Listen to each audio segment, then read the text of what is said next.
Palacio, nada está dicho.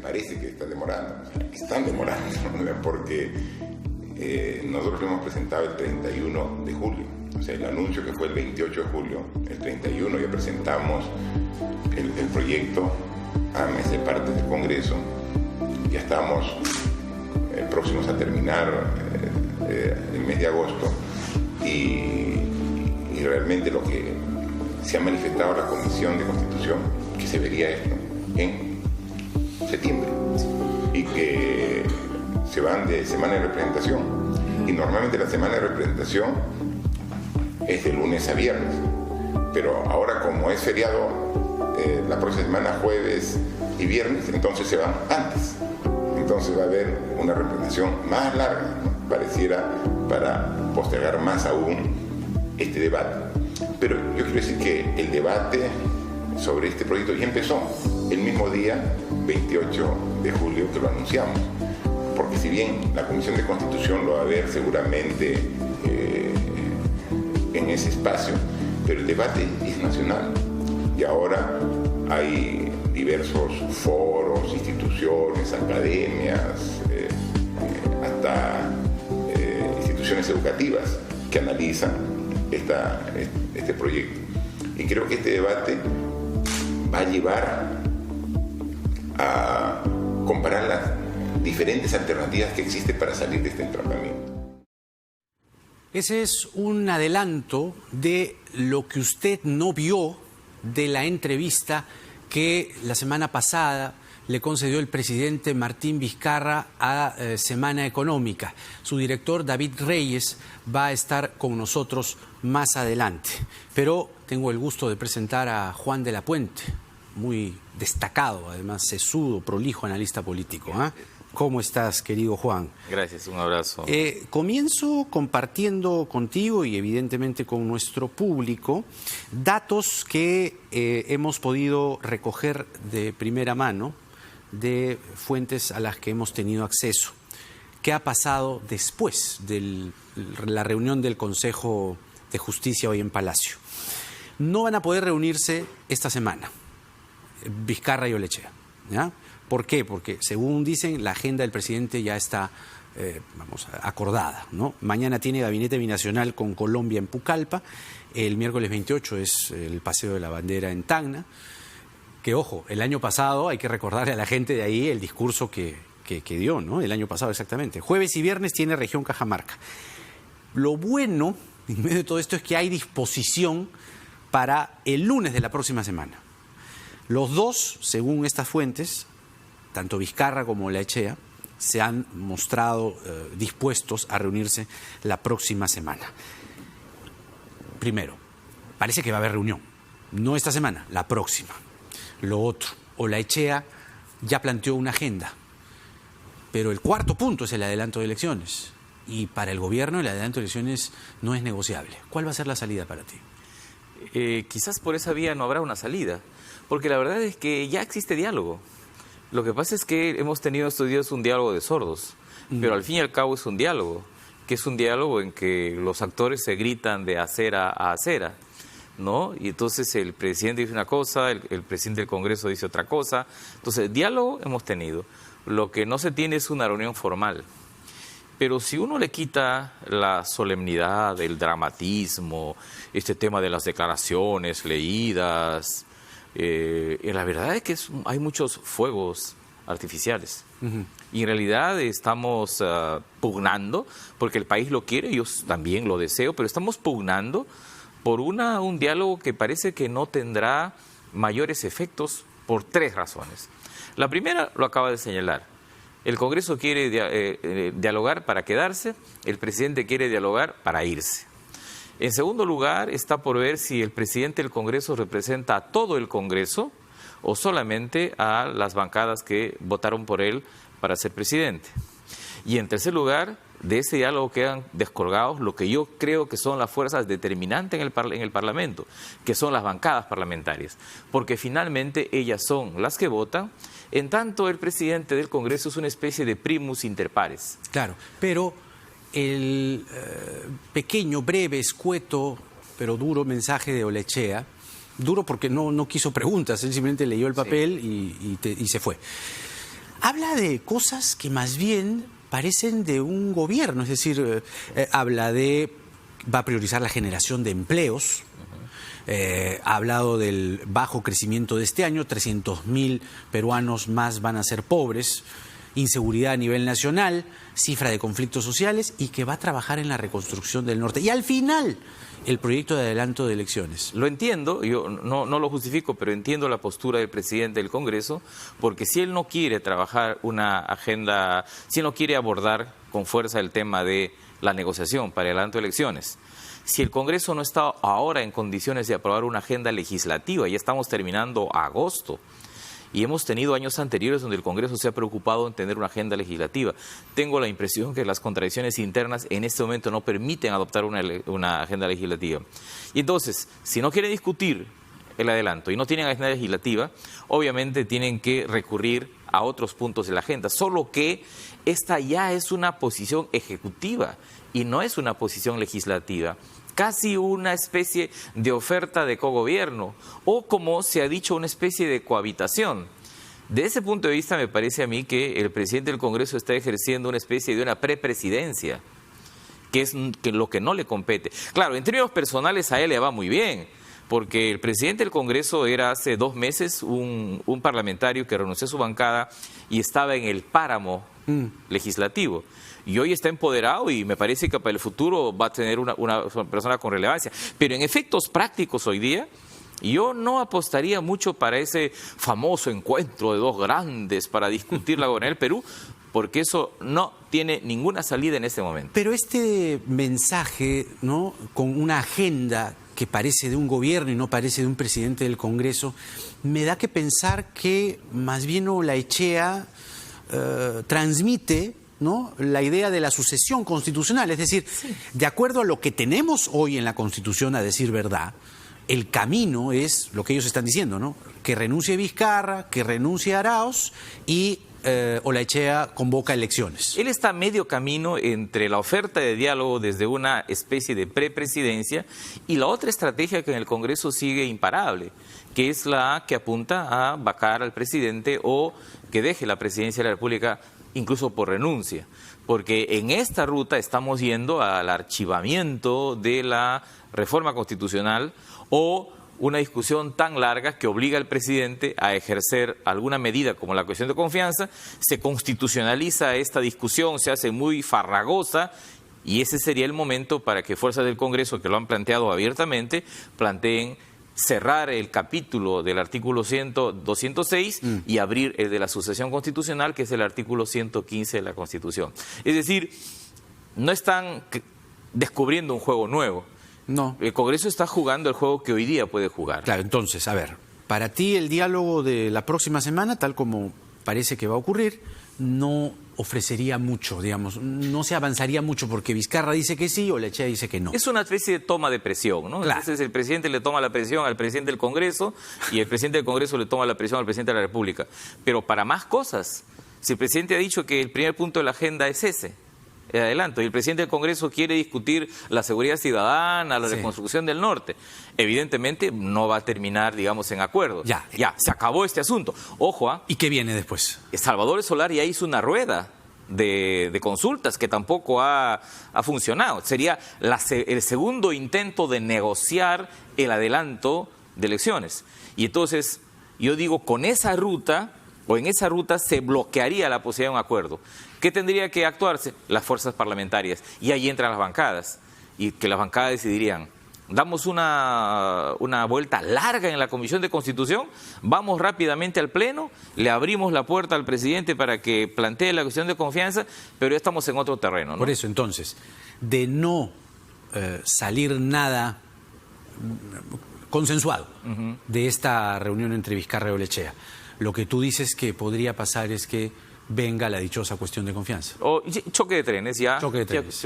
Ya, pero lo que se anticipa también desde el lado del fujimorismo y del Congreso es que no bien presentada la cuestión de confianza, el Congreso lo vaca. Y ahí sí estamos hablando de un choque. Sí, y ahí monumental. Es donde habría que leer más integralmente e incluso entre líneas las dos entrevistas del presidente, tanto la que dio a Semana Económica como a Hildebrand en sus 13, donde el presidente tiene un esquema de presión política. Y el esquema de presión política pasa por forzar al Congreso a discutir esto, pero él no ha descartado recurrir a la opinión pública. Él lo rotula como pueblo, ciudadanos, pero en realidad él está poniendo sobre la mesa el papel de la opinión pública. Y en algún momento el presidente podrá recurrir a eso. Eso me queda claro de la lectura de estas dos entrevistas. En el escenario de la vacancia, que no es para mirarlo de lejos, o sea, a decir verdad, es lo que estaba comentando yo. Los dos poderes del Estado, Ejecutivo y Legislativo, se han convertido en frentes de guerra. Entonces, si el gobierno está cocinando la cuestión de confianza, el Congreso está cocinando la vacancia. ¿Llegan los votos? Es decir, ¿cuáles son los aliados que en este momento, aliados y, digamos, y quienes se sumarían a esta causa, llegan a los 87? Hace 5 días yo podría asegurar que no llegaban los votos, pero en los últimos días he visto al presidente del Congreso hablar casi a nombre de todos. Yo no he visto ninguna bancada que, incluso de aquellas que dicen que están de acuerdo con adelanto de elecciones, como Nuevo Perú, como el Frente Amplio, no lo he visto diciéndole, oye Vizcarra, Olachea, tú no me representas. De modo que tengo la impresión que la resistencia a la elección, a la adelanto de elecciones, ha ganado y tiene una mayoría muy superlativa hoy día en el Congreso. Pero creo que si es que se ejecuta un acto como la vacancia del presidente, esto podría tener el efecto de la destitución de Chávarri a los fiscales el 31 de diciembre multiplicado por 1000, porque sí, eso podría incendiar, ser la chispa que incendia la pradera, porque ahí sí la opinión pública en defensa de este esquema, que no solo es adelanto de elecciones, lucha contra la corrupción, contra el liderazgo de Congreso, contra varios partidos tradicionales, políticos cuestionados, sí tendría que, o saldría a la calle, creo yo. Analicemos esta idea que está en el ambiente, con la tesis de que Vizcarra, y además está este documento que lo han llevado al Consejo Comisión de Venecia, ¿no? Que además el presidente es que las otras dos consultas que se han hecho son Maduro y Evo. El presidente del Congreso le pregunta a este Consejo de Venecia, esta Comisión de Venecia, si es que es constitucional lo que está haciendo Martín Vizcarra. ¿Es constitucional o no es constitucional para ti? ¿Por qué? Porque el antecedente que tenemos es el año 2000 y las disposiciones transitorias que se activaron para ese fin en el año 2000. Pero hay quienes dicen que no, que se está rompiendo, se está vulnerando la Carta Magna y que esto que hace Vizcarra es inconstitucional. Para mí es perfectamente constitucional. ¿Por qué? Entiendo. Primero, porque hay un precedente. Segundo, porque hemos tenido 3 cuestiones de confianza, una de las cuales se ha planteado en función de reformas constitucionales. 4 el año pasado y 2 de 6 reformas políticas este año. Tercero, porque cuando el Tribunal Constitucional resuelve sobre el asunto de la cuestión de confianza, lo deja como una medida, ¿no? Una medida política del Poder Ejecutivo amplia. No está regulada, es parte de una cláusula abierta. No está reglamentada la cuestión de confianza por el Tribunal Constitucional. Otra razón es que no se puede hacer analogía, ni directa ni indirecta. Es decir, no se puede decir que como que el presidente de la República no puede observar las reformas constitucionales, una reforma constitucional tampoco puede ser cuestión de confianza. O sea, digamos, un elemental sentido de lógica jurídica te dice que tú no puedes comparar eso. Pero José Luis Ardón en El Comercio la deja dando bote, ¿no? Vamos a ver todavía, como diciendo, no haga nada, ¿no? Falta que nos pronunciemos nosotros. Lo que sí debo reconocer en favor de quienes han planteado que no se puede es que si es que se plantea una discusión que constitucionaliza un problema político, sí se puede entrampar aún más la situación, lo reconozco. Pero frente a eso tengo que decir 3 cosas. Primero es que no es la primera transición política que tenemos nosotros. Hemos tenido la transición 77-80 y la 2000-2001. Y en esas 2 transiciones políticas han habido reglas claras. La primera regla es que se negocia. y acá no se está negociando. En segundo lugar, es que las salidas son políticas.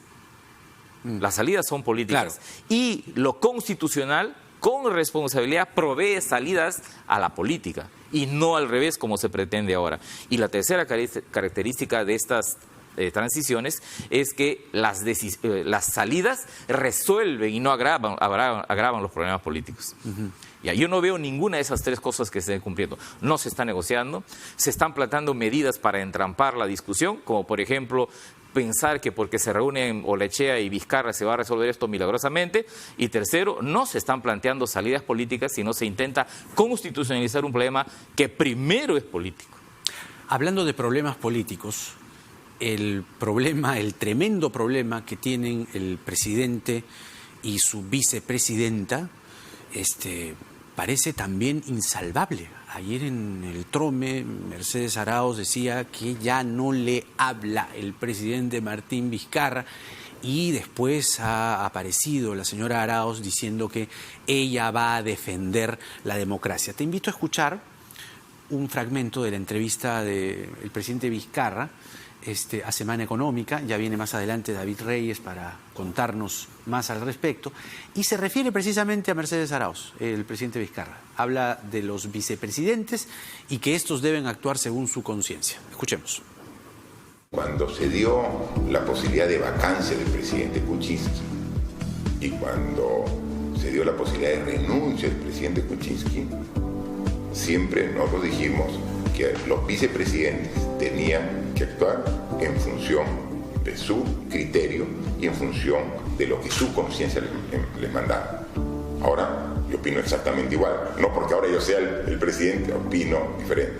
En esa oportunidad la vicepresidenta Arauz dijo de que si es que se vacaba, ella renunciaba. Lo dijo en esa oportunidad. Y es una posición que yo respeto y respeté en ese momento. Bueno, ese es el desencuentro que tienen aparentemente insalvable Martín Vizcarra y Mercedes Arauz. ¿Esto qué consecuencias trae al escenario actual? Esta suerte de House of Cards que se está escribiendo entre Meche Arauz y Vizcarra. Bueno, yo creo que ella la vicepresidenta está colocándose en una mejor posición que el presidente del Congreso. Porque yo pensaba que el presidente del Congreso se iba a poner por encima de todas las contradicciones. Y él ha preferido ser líder de una facción, por lo menos. No sé cómo le irá adelante. En cambio, Mercedes Arauz está intentando hablarle a Vizcarra y hablarle a Olechea.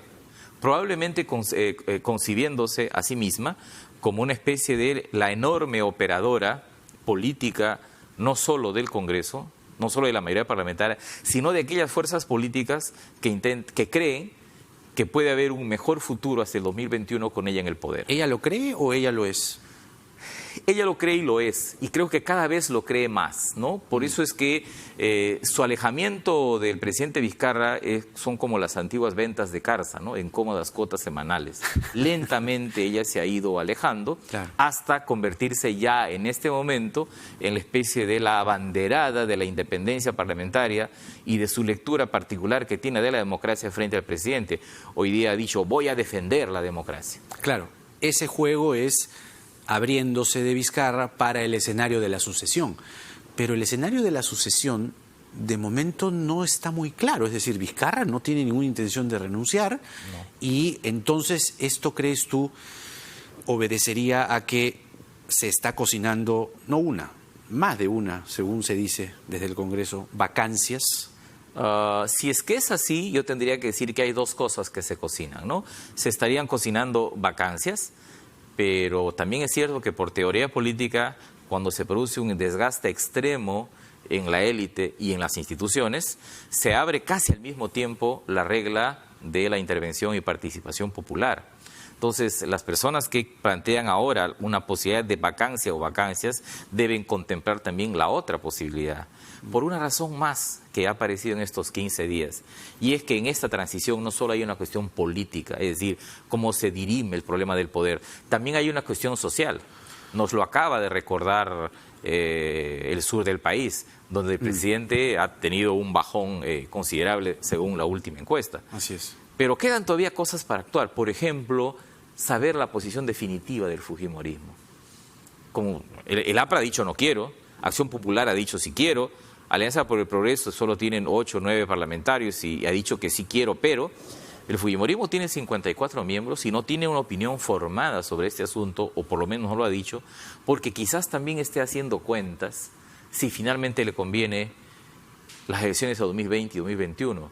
Ellos no tienen que decidir ahora, podrían ser que deciden en unos 15 días, porque además todo lo que hace Fuerza Popular tiene que estar ligado también a la suerte de Keiko Fujimori. Por eso, Keiko haciendo campaña desde Santa Mónica. En el Perú es rentable hacer campaña desde la ser cárcel, víctima, ¿no? Acuérdate del último rush de Gregorio Santos. Goyo, casi 4,5. Que le quitó a Verónica. ¿No es cierto? Entonces, si no, Verónica Mendoza hubiese pasado a la segunda vuelta. Entonces, yo no diría en este momento que el fujimorismo habría descartado definitivamente las elecciones del año 2021.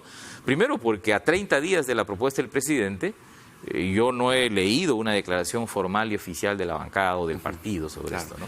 Juan, como siempre, un gusto conversar contigo. Gracias. Hasta la próxima. El analista político Juan de la Puente hablando de esta situación incierta, por lo menos hasta ahora, el adelanto de las elecciones para el año 2020, algo que parece haberse convertido ya en el mal menor, ese personaje al que los peruanos estamos acostumbrados a recurrir cuando los políticos, como hoy, nos quieren mostrar el abismo. Vamos a hacer una breve pausa y regresamos con el ex procurador César Azabache. Nos ocupamos ahora de la Fiscalía, otro frente donde se dilucidan las investigaciones del caso Lava Jato y donde ayer los señores Graña supuestamente iban por una prisión preventiva de 36 meses, pero decidieron develar sus identidades, es decir, reconocer públicamente de que son colaboradores eficaces. Vamos a desgajar el tema con Azabache, porque nada está dicho.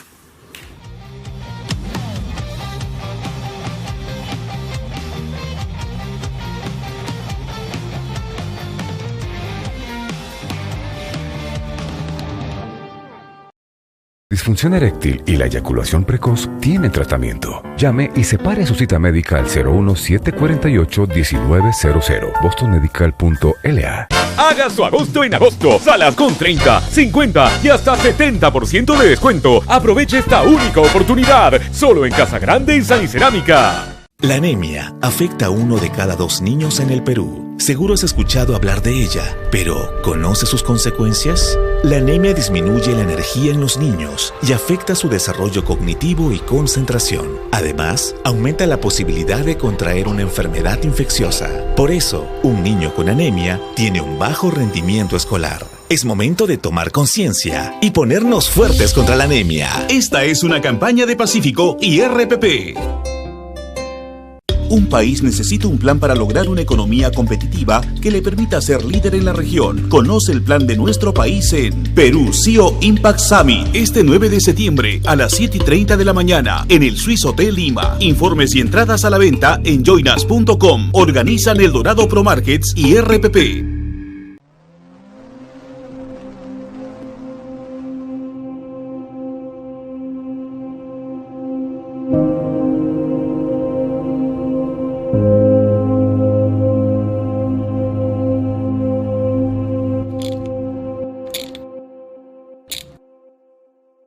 ¿Y ahora qué hago?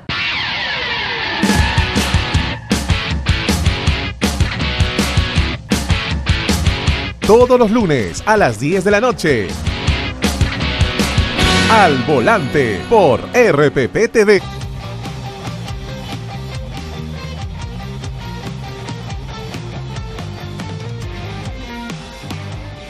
El ex procurador César Azabache, en nada está dicho. ¿Cómo estás, César? Bienvenido. ¿Cómo estás? A ver, ¿para ti qué pasó? Es decir, todos estábamos ayer asistiendo a las 10 de la mañana a presenciar lo que sería el pedido de prisión preventiva para los Graña. De pronto, la Fiscalía desiste. ¿Por qué? Porque los Graña ofrecen información, o sea, se hace público que los Graña ofrecen información y que develan su identidad para ello. Esto en términos procesales, fiscales, ¿qué significado tiene? A ver, primero, creo que está claro para todos que el equipo especial de la Fiscalía para estos casos tiene un espacio propio de coordinación muy grande, ¿no? De modo que es sorprendente que recibamos la imagen de una Fiscalía que avanza y luego retrocede ante un evento, la colaboración de los Graña, que además se reconoce ahora, no comenzó el viernes, ¿no? Sino que tenía varios días, si no semanas de avance. ¿Pero para qué convocar entonces? Exacto, entonces esto ya no parece ser en esos términos una acción sobre el proceso, sino que tal vez haya que leerlo como una acción comunicacional. Un amigo abogado con quien estaba cuando dieron la noticia, no voy a decir quién es, pero me dijo, los han apretado. ¿Puede ser? No, porque, de nuevo, digamos, no encuentro espacio para que, uso comillas ahora, el fiscal Pérez se haya enterado del asunto antes de la audiencia. Ya. Yo lo que creo que más que, voy a repetir a tu amigo, apretarlos, lo que la Fiscalía ha hecho es mandar una señal que ha roto el secreto de una negociación que tiene que haber estado bastante avanzada. Mira el riesgo, ¿ah? Cuando uno negocia un acuerdo de colaboración eficaz, siempre enfrenta el desafío de no llegar a ningún destino. Una de las razones por las que las negociaciones se mantienen en reserva es precisamente esa. Si un acuerdo no llega a ningún destino, entonces todo lo hecho se va al tacho de basura, literalmente. Entonces es un riesgo muy alto que un fiscal reconozca en público que está negociando un acuerdo, salvo que esté tan avanzado que sea inminente su desarrollo. Pensemos en el caso de Maiman, ¿no? Claro. El caso de Maiman se hace público cuando en efecto ha avanzado tanto que su desarrollo es inevitable. Pero, por ejemplo, acá la empresa Graña y Montero ya se había acogido a una colaboración eficaz. Respecto a un caso en un paquete, solo un paquete, que era el Club de la Construcción. La información que ha trascendido hoy día es que la colaboración de los señores Graña podría traer más historias que solo el caso del Club de la Construcción. Metro de Lima.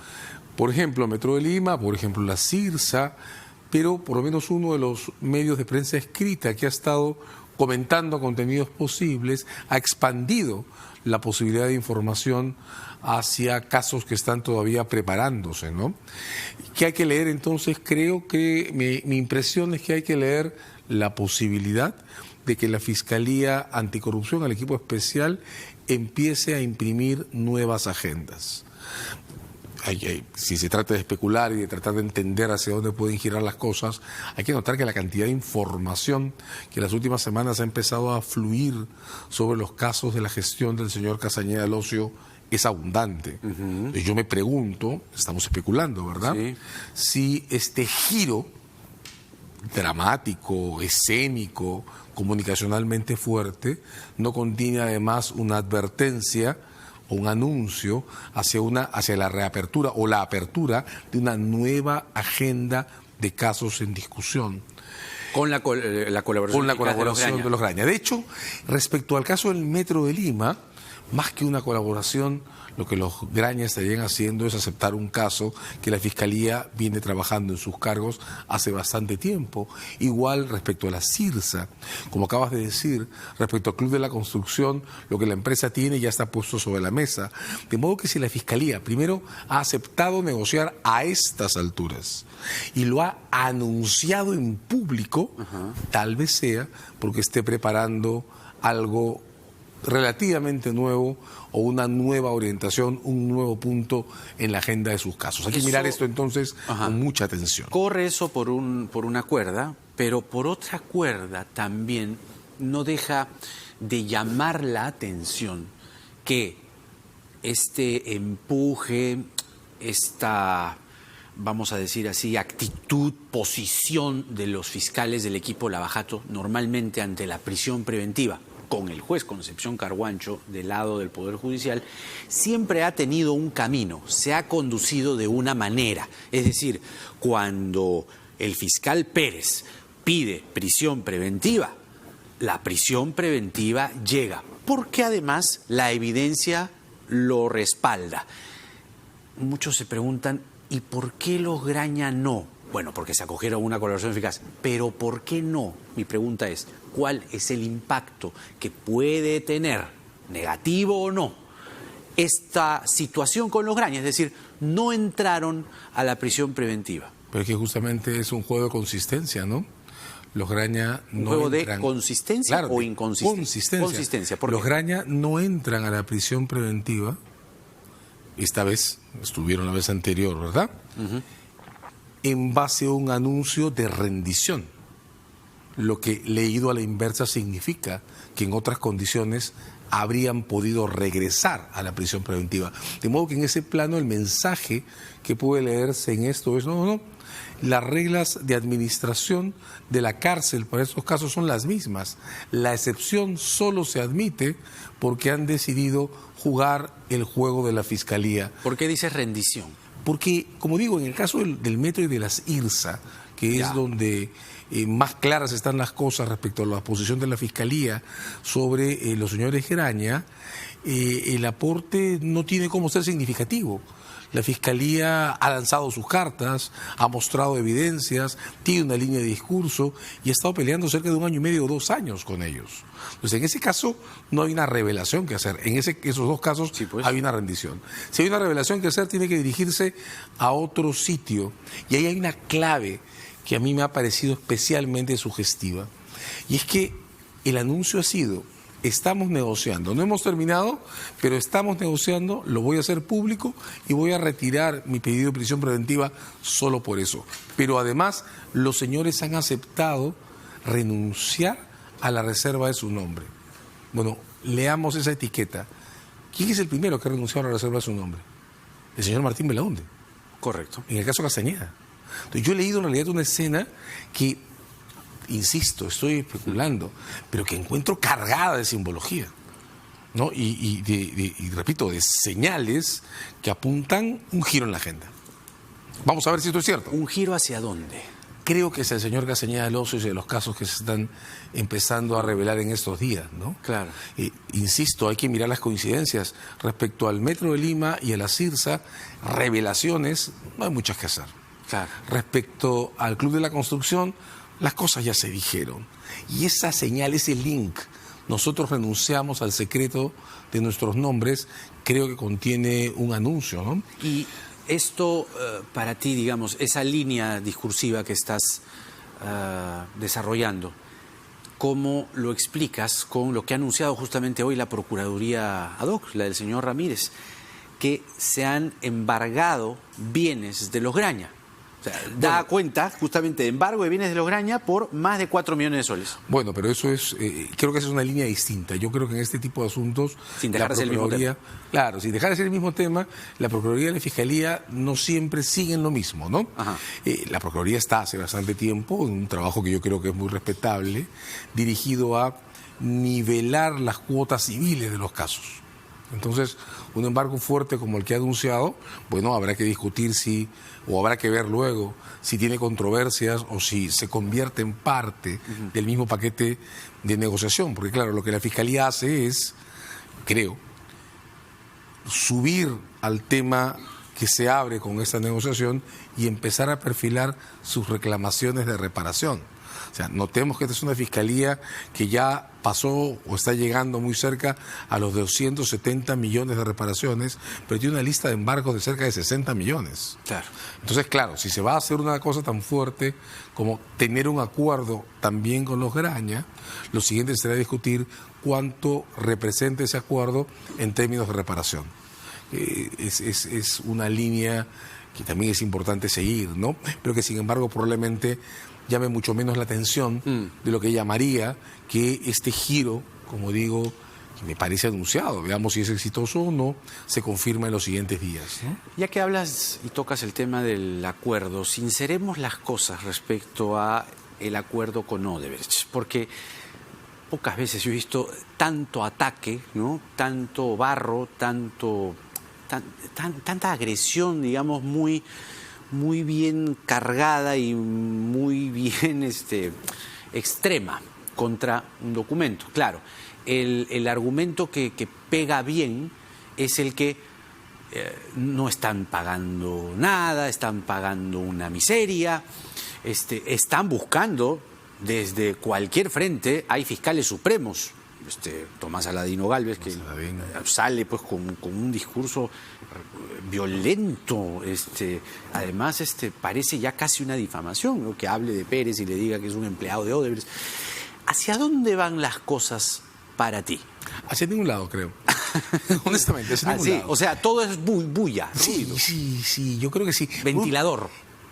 Sí, bulla con ventilador, ¿no? Claro. Ahora, ¿qué es lo que pasa? A ver, Jaime, en ninguna parte del mundo un acuerdo como el acuerdo con Odebrecht merece palmas y ponernos de pie. No es popular. No es popular. Al final del día siempre vamos a arrastrar el enorme problema moral de ver autoridades públicas negociando con una entidad que se ha comprometido en crímenes. Eso es incomodísimo. Entonces, la posibilidad de críticas, reacciones y cosas de este tipo va a existir siempre. El problema es si tienen algún viso de éxito, ¿no? El acuerdo está aprobado por un juez con una resolución que está firme, tiene una utilidad práctica que es innegable, contiene la plataforma de montos de reparación que están por encima de lo que las procuradurías han obtenido. Creo que ya ha dado varias muestras de poder adaptarse y absorber críticas, ¿no? La primera fue la de los intereses y el acuerdo se cambió para absorberlo. La segunda viene siendo la de las investigaciones que pueden o no servir de candado para que Odebrecht no reciba dinero. Yo creo que las cosas no han cerrado en esa parte, pero están empezando a quedar bastante claras. No imagino a nadie girando un cheque por 524 millones a favor de Odebrecht. También ha quedado claro que las cosas no terminan con este acuerdo y hay más casos que discutir. Entonces, además, el acuerdo comprende la posibilidad de ir incluyendo otros casos en tanto Odebrecht acepta la culpabilidad. Y además de seguir litigando con Odebrecht en tanto no la acepte.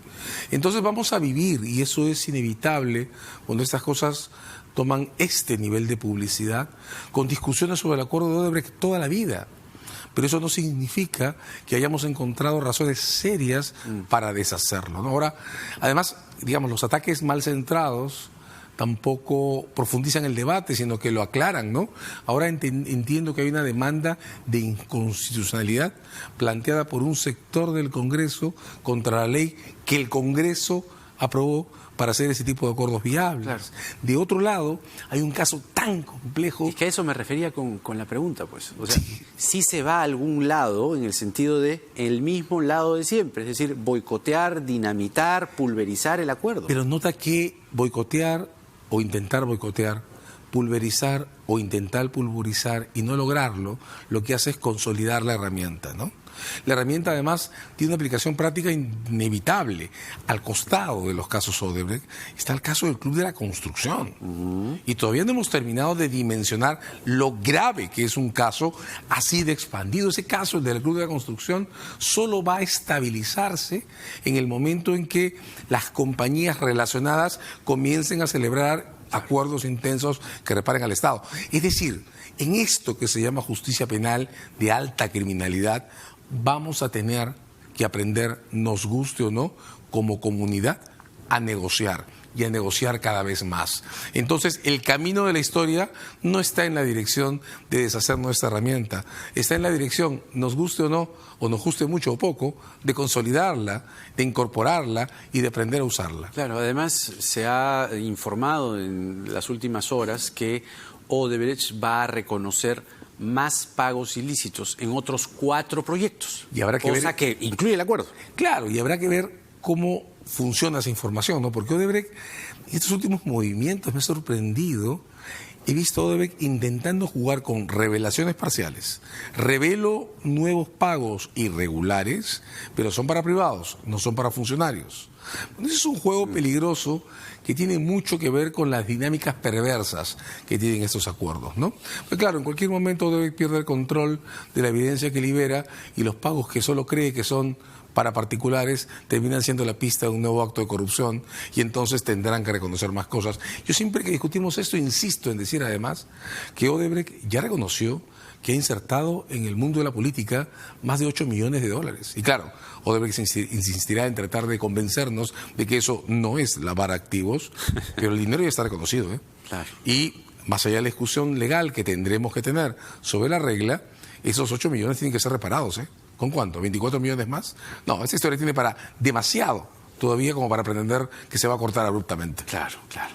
César, como siempre, un placer. Encantado, Muchísimas gracias. El ex procurador César Azabache con nosotros. Así están las cosas respecto a la Fiscalía. Mucho todavía que desarrollar sobre el acuerdo con Odebrecht, los casos anticorrupción y sobre todo esto a partir de lo que ha pasado con los Graña.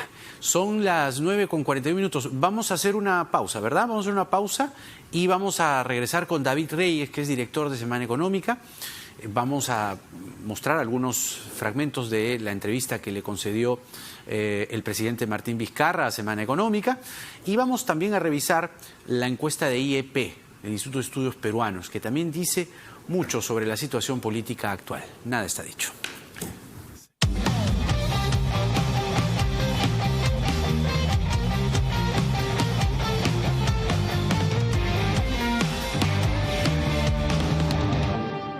Hace más de 59 años, Sauder Perú inició un largo camino de compromiso con el desarrollo de nuestro país. En 1960, el presidente Manuel Prado inauguró la mina de Toquepala. En 1976, inauguramos el complejo de Cuajone y en 1994, adquirimos la refinería de cobre de Hilo. En el 98, culminamos la primera ampliación de Cuajone y en el 2004, la de Toquepala. En el 2007, completamos la inversión ambiental más grande en la historia del Perú. 570 millones de dólares para modernizar la fundición de Hilo. Hoy nuestros trabajadores y sus familias tienen un sustento seguro con servicios de salud y educación gratuitos. Es momento de renovar nuestro compromiso con el crecimiento, el medio ambiente y el bienestar. Somos la empresa minera integrada más grande del país y estamos listos para invertir más de 6.800 millones de dólares en Arequipa, Apurímac y Cajamarca. Sauder Perú, 59 años comprometidos con el Perú. Por primera vez llega a Lima, la banda que siempre soñaste ver en vivo. Weezer en concierto. Domingo 22 de septiembre, Jockey Club. Entradas a la venta en joinas.com. Licenciado por Abdai. Artista invitado, Toño Jauregui. Iceland in the Sun. Buddy Holly. Beverly Hills y muchos hits más en concierto. El sonido de varias generaciones. Weezer en Lima.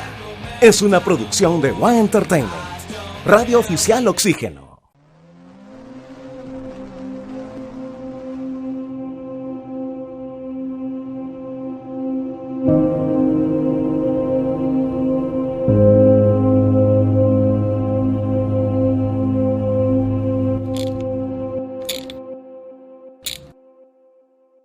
¿Y ahora qué hago?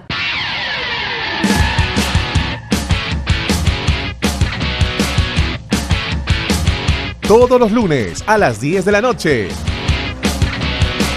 Al Volante por RPP TV.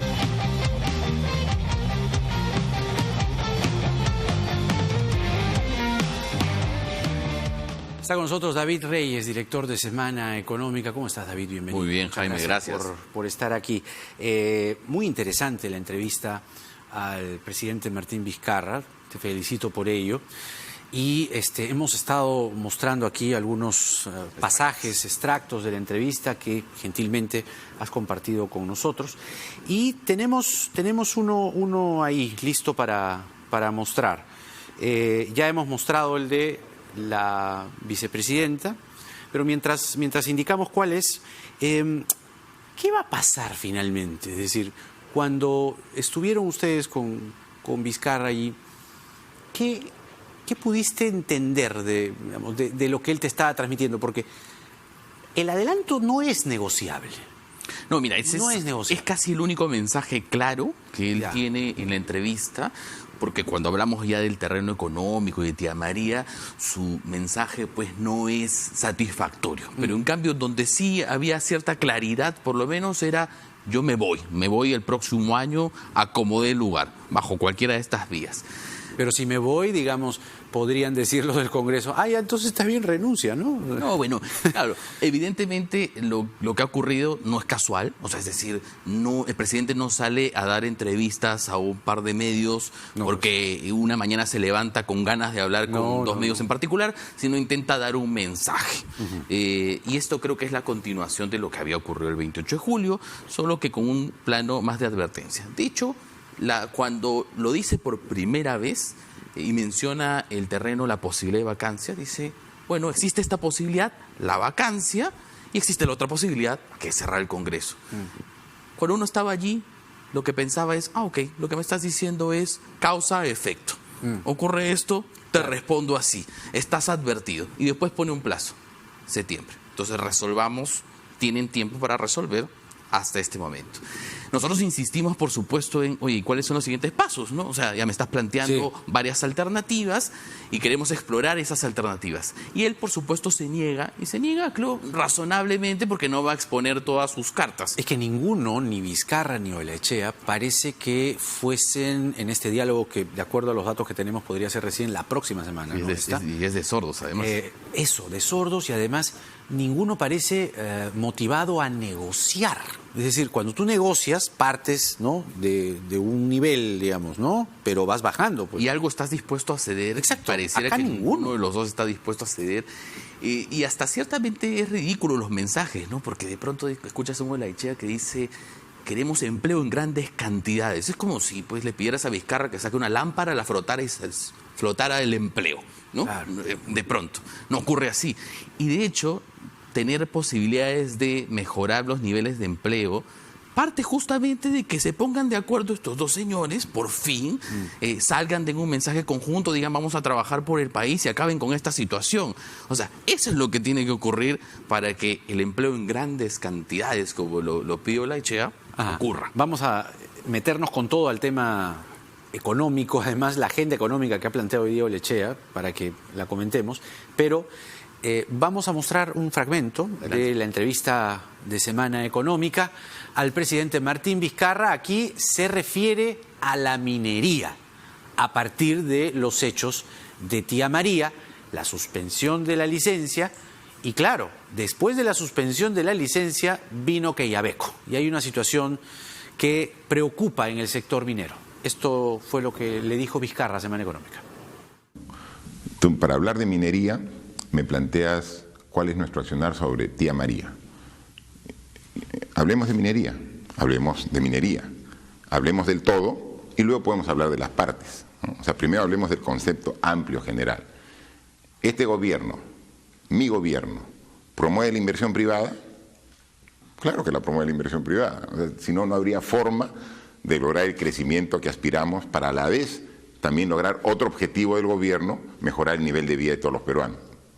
Y dentro de la inversión privada, ¿promueve la inversión minera? Sí, promueve la inversión minera. En este gobierno, o sea, en mi gobierno, se ha empezado la ampliación de Toromocho, se ha empezado Mina Justa, se ha empezado Quellaveco. O sea, en mi gobierno, 3 importantes proyectos mineros que suman alrededor de 9.000, 10.000 millones de dólares, ¿no? Entonces, o sea, porque se quiere, en función de un proyecto, decir: el gobierno no está de acuerdo con la inversión privada, el gobierno no está de acuerdo con la minería. O sea, veamos el concepto general. Eso es el gobierno. Lo que no han podido hacer otros gobiernos. O sea, digo, 3 proyectos importantes. Y queremos incluso mayor inversión. Interesante el ángulo en el que se muestra Vizcarra, porque da la impresión de que quiere zafarse, ¿no?, de toda esta sombra antiminera que le ha caído encima a partir del audio de Tía María. Sobre los datos que menciona, ¿qué tiene que decir? Correcto, los datos generales sobre el respaldo a los proyectos mineros y la realización de los proyectos son ciertos.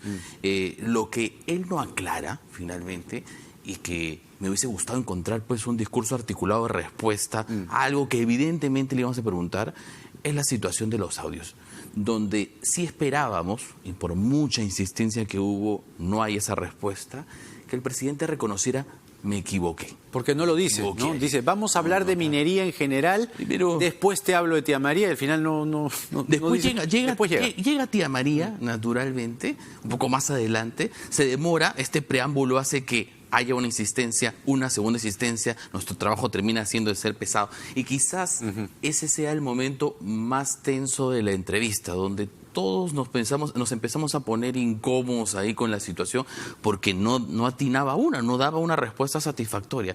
Y de verdad, pues lamento que no haya podido ser capaz de reconocer: oye, me equivoqué, le quité la alfombra al proyecto, claro, me adelanté a una opinión técnica, porque con lo que nosotros insistíamos es: oye, existe un Consejo de Minería, ese Consejo de Minería tenía unos plazos, es el que tiene que responder. En ese momento tú no podías responder sobre si este proyecto va a ser suspendido, cancelado, ni tomar ninguna decisión. Es lo que se hizo después, digamos, es lo que se hizo después. Se hizo después, ya para terminar de maquillar la situación, y le quita institucionalidad a un ministerio que finalmente tiene un orden de las cosas, que ha trabajado una licencia y se la ha dado correctamente y bajo parámetros técnicos. Ahora, ¿quién cree que la respuesta va a ser técnica después que escuchas a Vizcarra en un audio como ese? Claro, ahora, está Vizcarra de un lado y está Olaechea del otro lado.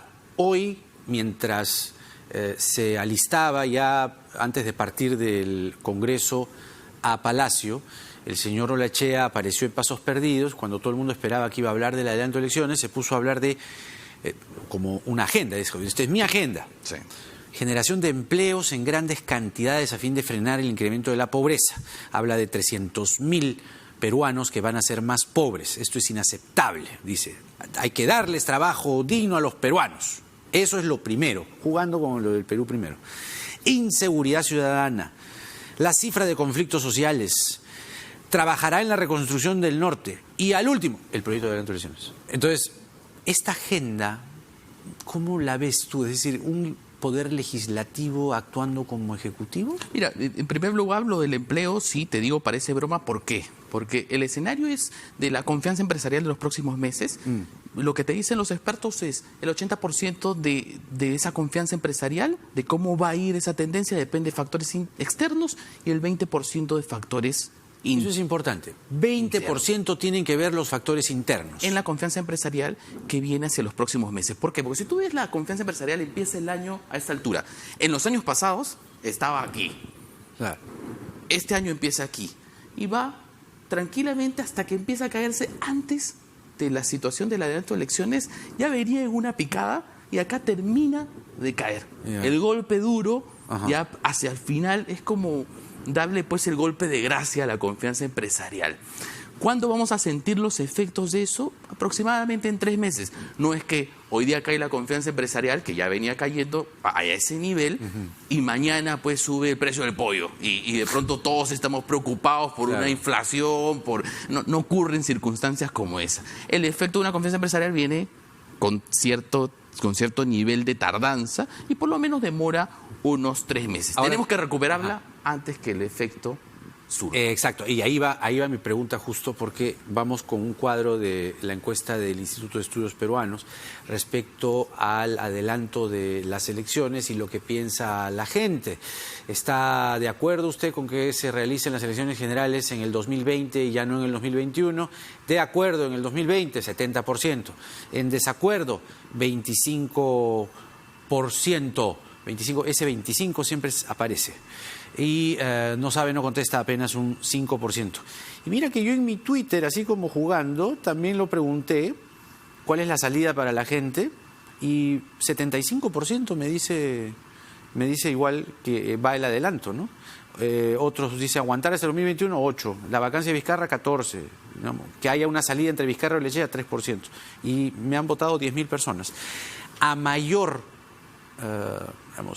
continuidad de este entrampamiento, mayor daño a la economía. Es decir, con el adelanto de elecciones, ¿crees tú que la economía va a respirar o todavía vamos a estar inciertos? Mira, lo que cualquier empresario, inversionista te va a exigir es predictibilidad. Y esa predictibilidad para bien o para mal. O sea, lo que el empresario quiere saber es, oye, para tomar una decisión de negocios de los próximos meses o de los próximos años, lo que necesito saber es qué va a pasar.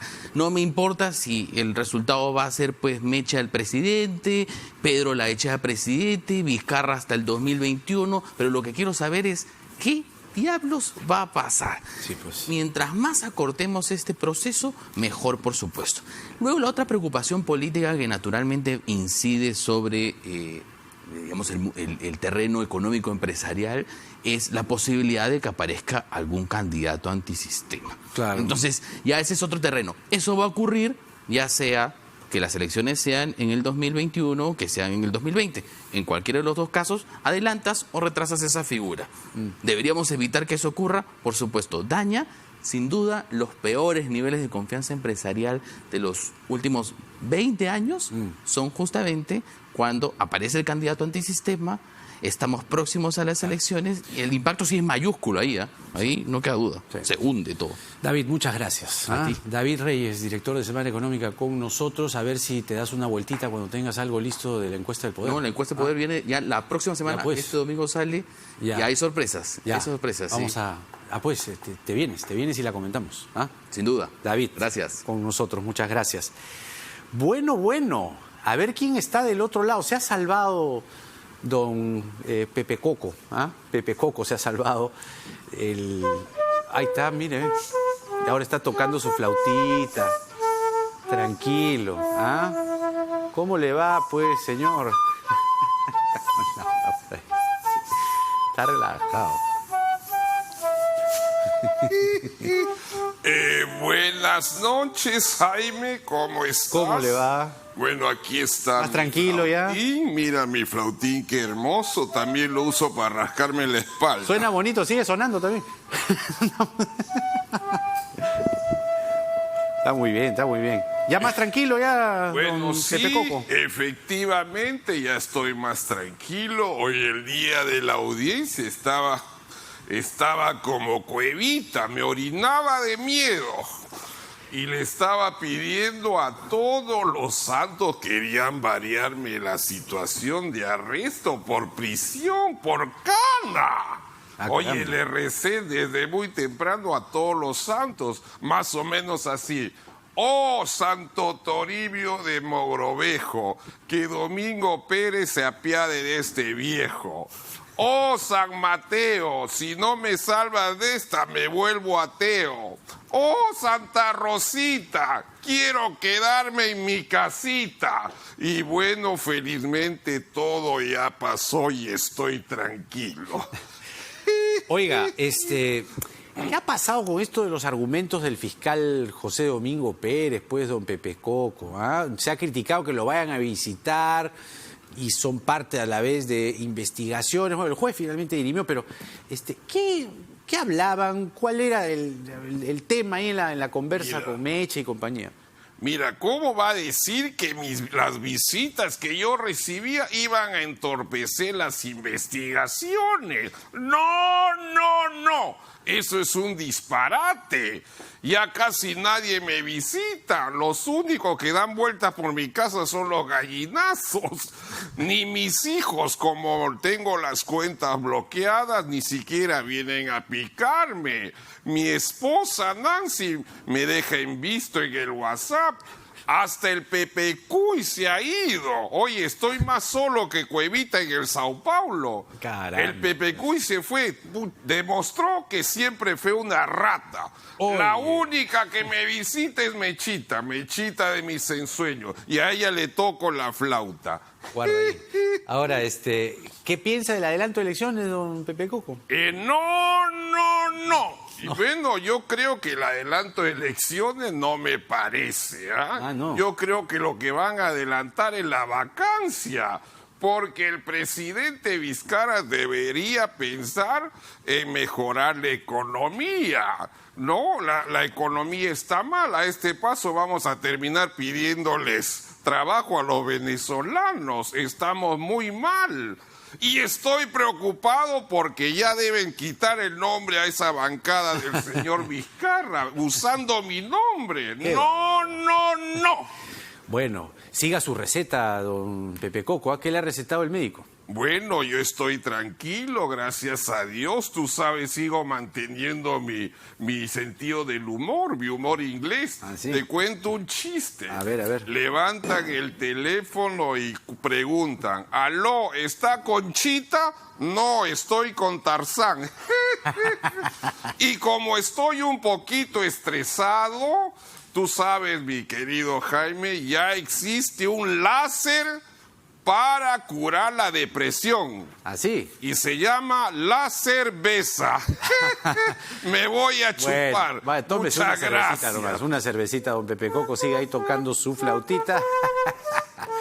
Bueno, ahí se va Hernán Vidaurre. Nos alegra siempre el tramo final del programa. Nos vemos mañana. Así arrancamos esta semana. Todavía sobre el adelanto de elecciones.